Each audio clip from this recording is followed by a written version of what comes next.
দেখা দিল 2024 সালে বৈষম্য বিরোধী ছাত্র আন্দোলনের সময়। ভারতের ফর্মুলা মোতাবেক রাষ্ট্রবিরোধী সকল কার্যক্রম সেনাবাহিনী নীরব দর্শকের মতো প্রতিবাদবিহীন সাই দিয়ে যাচ্ছিল, আপাত দৃষ্টিতে তাই দেখা যাচ্ছিল। কিন্তু যখন আন্দোলন দমনের জন্য সেনাবাহিনীকে ব্যবহার করার প্রয়োজনীয়তা দেখা দিল, তখন অযোগ্য লোকদের কমান্ড মানতে কেউ রাজি হইল না।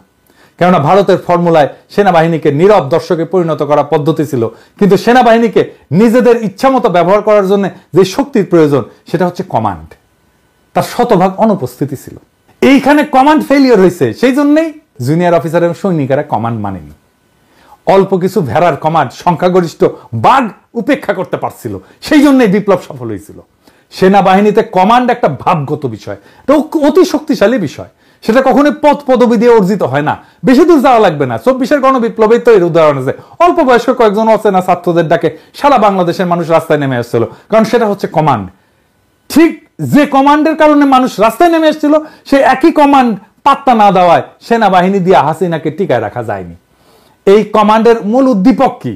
এর মূল উদ্দীপক হচ্ছে কারণের সঠিকতা, ন্যায্যতা, ইনসাফ, যেটাকে মিলিটারি ভাষায় বলে রাইটনেস অব দ্য কজ। সেনাবাহিনীতে এই রাইটনেস অব দ্য কজ এর কারণেই সৈনিকেরা যুদ্ধকে প্রাণ দিয়ে দেয়, কিচ্ছু মনে করে না। মনে করে আমি ভালো কাজ করতেছি, মনে করে আমি দেশের জন্য কাজ করতেছি, এইটাই আসল কাজ, এটাই সত্য কাজ। মিলিটারি লিডারকে তৈরি করতে হয় রাইটনেস অব দ্য কজ, এইটাই বুঝাইতে হয় তাই সৈনিকদেরকে যে যেই কাজ করতে যাচ্ছ তুমি আমি একসাথে, আমরা একসাথে জীবন দিয়ে দেব, কারণ এটাই আমাদের পবিত্র দায়িত্ব। এইটা যে বুঝাইতে পারে সেই লিডার হয়, সেই মিলিটারি লিডার হয়। কিন্তু ওদেরকে তো লিডার বানায়নি, বানাইছে তো লেসপেন্সার গুলাকে, জিয়ার মতো খুনিদেরকে।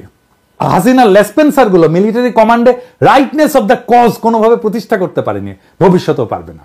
সেই কারণে রাইটনেস অব দ্য কজের অভাবে 24-এ শেখ হাসিনাকে সেনাবাহিনী, সৈন্যবাহিনী দিয়ে মিলিটারি লিডাররা রক্ষা করতে পারেনি। সবচেয়ে ভয়াবহ ব্যাপার হচ্ছে 24-এর বিপ্লবের পরে সেনাবাহিনীর সংখ্যাগরিষ্ঠ সদস্যরা অন্যান্য সরকারি প্রতিষ্ঠান এবং বাহিনীর মতো সেনাবাহিনীতেও হাসিনার এবং ভারতের দালাল সমৃদ্ধ যে লিডারশিপ, সেই লিডারশিপের পরিবর্তন চাইছিল। কিন্তু যেই লিডারশিপ কমান্ড ফেলিয়ারের কারণে হাসিনাকে রক্ষা করতে পারেনি, সেটাকে বেসামরিক মানুষের কাছে বুঝতে না দিয়া এইভাবে নিজেদেরকে উপস্থাপন করছে সেনাবাহিনী জনগণের পক্ষ নিছে বলে হাসিনা পালাই গেছে। সম্পূর্ণ ভুল কথা, শতভাগ মিথ্যা কথা। সমস্যা হচ্ছে সেনাবাহিনীর অভ্যন্তরে রেখে যাওয়া ভারতের দালাল মিলিটারি লিডারশিপ কিভাবে কমান্ড পুনরায় প্রতিষ্ঠা করবে সেটা তাদের জানাই নাই। এই কারণে পুনরায় তারা ভারতের ফর্মুলার দ্বারস্থ হয়েছে, ভারত থেকে আবার একই ফর্মুলা দেওয়া হয়েছে, সেইটাই ওয়াকার উগলাই দিচ্ছে। পিলখানা হত্যাকাণ্ডের পর যে সমস্ত অফিসার হত্যাকাণ্ড প্রতিহত সেনা অফিসারদের উদ্ধার করার প্রচেষ্টা করছিল, পরবর্তীতে বিচারের দাবিতে সরব ছিল এবং সেনাবাহিনীর অভ্যন্তরে বিশ্বাসঘাতকদের মুখোশ উন্মোচন করার চেষ্টা করছিল, তাদেরকে নজিরবিহীনভাবে শায়েস্তা করে পুরা সেনাবাহিনীকে ঠান্ডা করা হয়েছিল। জুলাই গণ অভ্যুত্থানের পর সেনাবাহিনীর সংখ্যাগরিষ্ঠ অংশই নির্মম নির্যাতিত সেনা কর্মকর্তারা সম্মানিত হোক এটা চাইছিল, কারণ এইটাই হয়তো ভারতের এজেন্ট হাসিনার দালাল সেনা কমান্ডের বিরুদ্ধে একটা বিজয়।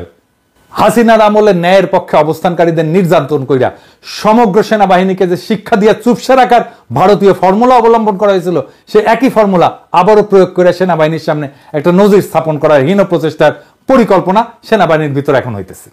আমি যা খবর টবর জানছি আর কি, যে সমস্ত কর্মকর্তা হাসিনা আমলে নির্যাতিত হয়েছে তাদেরকে দিয়ে যৎসামান্য পদবি দিয়া সম্পূর্ণ অন্যায় অফিসারকে ধামাচাপা দেওয়ার পরিকল্পনা করা হয়েছে।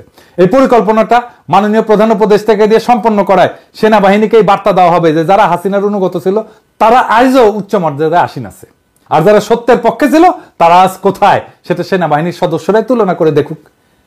ভারতীয় ভীতি প্রদর্শনের এই একই ফর্মুলা আবারও প্রয়োগ কইরা নিকৃষ্ট একটা নজির স্থাপন করার একমাত্র উদ্দেশ্য হচ্ছে সংখ্যালঘু সেনা লিডারশিপ কর্তৃক সংখ্যাগরিষ্ঠ দেশপ্রেমিকদের উপরে কর্তৃত্ব স্থাপন করা।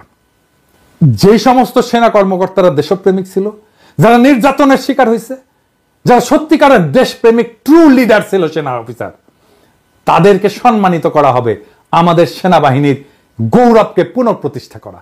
সেইটা করতে দিচ্ছে না হাসিনা আর ইন্ডিয়ার লেসপেন্সাররা। সেটা ইচ্ছা করে করতেছে, তারা দেখাইতে চায় দেখো আমরা ইন্ডিয়া পন্থীরা, ভারত পন্থীরা এখনো কিন্তু সবল। কি যে হাসিনা পালাইছে তো কি হয়েছে, তোমরা দেখো এখনো নিচে ছিলা, আগেও নিচে ছিলা, এখনো নিচেই থাকলা।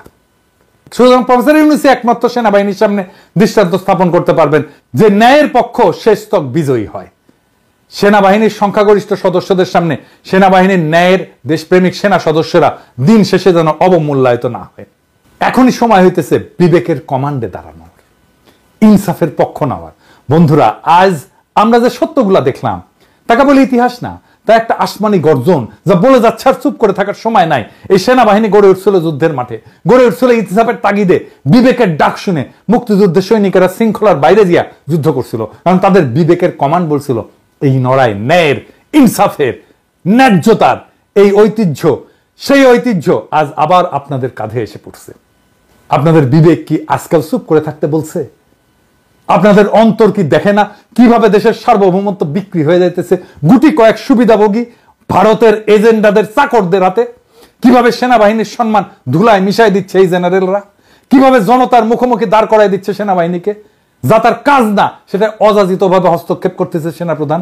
এই কি ছিল সেনাবাহিনীর ভবিষ্যৎ, যার জন্য আপনাদের সেনা অফিসাররা পিলখানায় প্রাণ দিছিল? এই কি ছিল সেই পতাকা যার সম্মানে আপনারা শপথ নিয়েছিলেন? আজ যদি সেনাবাহিনীর ভাবমূর্তি ধ্বংস হয় তাহলে শুধু একটা বাহিনী না, পুরা জাতির আত্মমর্যাদা বিপন্ন হয়ে পড়বে। এই অপমান, এই দাসত্ব কি কেউ আজকে রুখে দাঁড়াবে না? সত্যকে না দেখার ভান করাও এক ধরনের অপরাধ, আর এই অপরাধের দায় কোনো জেনারেল নয়, ইতিহাস কিন্তু আপনাদের উপরেও চাপাবে যদি আপনারা এখনো চুপ থাকেন। আজ আবার ইনসাফ আপনাদের কমান্ড দিচ্ছে, আজ আবার ইতিহাস আপনাদের দিকে তাকায় আছে। আমি জানি আপনারা পদবী না আদর্শে বিশ্বাস করেন, আমরা জানি আপনারা হুকুমে না ন্যায়ের পক্ষে যুদ্ধ করতে শিখছেন। এখন সেই শিক্ষা কাজে লাগানোর সময়, সত্যের পতাকাকে বহন করার সময়। আপনারা না করলে আর কে করবে?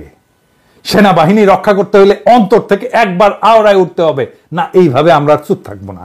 এই চুপ করে থাকা মানে অন্যায়ের পক্ষে দাঁড়ানো, এই নীরবতা মানে দালালদের হাতে অস্ত্র তুলে দেওয়া, এই নির্লিপ্ততা মানে জাতির পিছনে ছুরি মারা।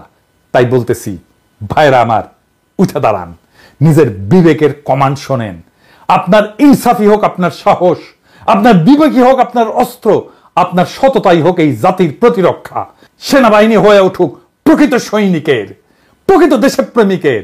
এই দেশের মানুষ আপনাদের দিকে তাকায় আছে, এই সেনাবাহিনী আপনাদের অপেক্ষায় আছে, এই ইতিহাস আপনাদের নাম লিখে রাখবে। হ্যাঁ, এরাই ছিল সাহসের সৈনিক। জয় হোক বিবেকের, জয় হোক ইনসাফের, জয় হোক বাংলাদেশের, জয় হোক সৈনিক, জুনিয়র অফিসার আর জনতার মৈত্রী।